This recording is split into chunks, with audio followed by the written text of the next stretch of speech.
Perkenalkan, nama saya Febiana Anu. Saya dari kelompok 7 akan mempresentasikan hasil diskusi kami tentang kelompok sosial. Yang pertama, pengertian kelompok sosial. Manusia adalah makhluk individu yang tidak dapat melepaskan diri dari hubungan dengan manusia lain. Yang kedua, syarat kelompok sosial. Menurut Baron dan Bain, syarat kelompok sosial dibagi menjadi 6. Yang pertama, interaksi. Anggota-anggota seharusnya berinteraksi satu sama lain. Yang kedua, interdependen. Apa yang terjadi pada seorang anggota akan mempengaruhi perilaku anggota lain. Yang ketiga, stabil.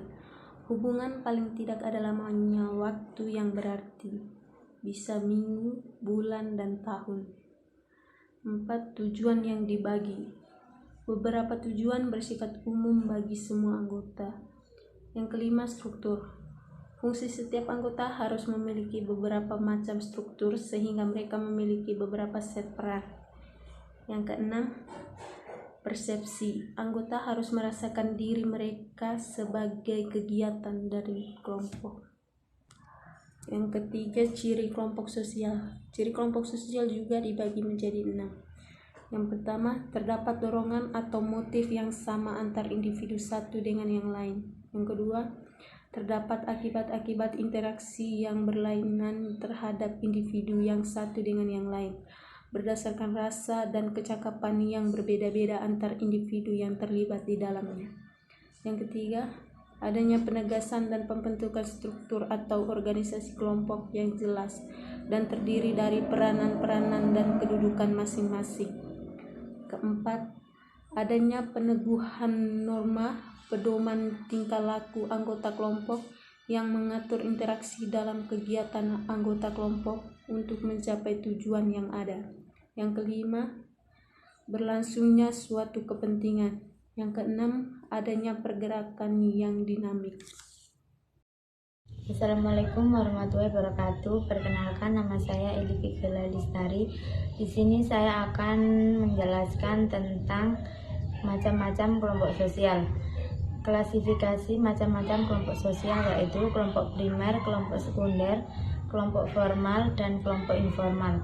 Kelompok sosial dipandang dari sudut individu, yaitu kelompok primer dan kelompok sekunder, paguyuban dan patembayan, formal group dan informal group, kelompok okupasional dan volunteer, kelompok-kelompok sosial yang teratur dan tidak teratur.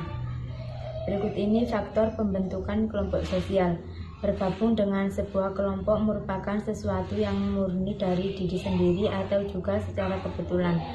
Misalnya, seseorang yang terlahir dalam keluarga tertentu, namun ada juga yang merupakan sebuah pilihan.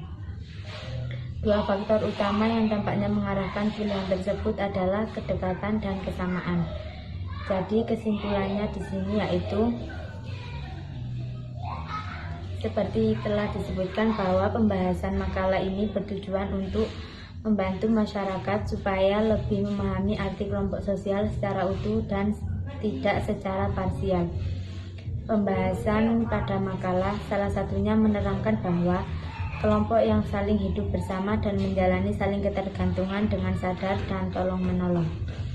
Kasus yang kami ambil sebagai latar belakang pembuatan makalah ini merupakan satu bentuk tolong-menolong terhadap anggota kelompoknya yang teraniaya, namun cenderung menyalahi norma dan tentunya tidak dibenarkan dalam agama.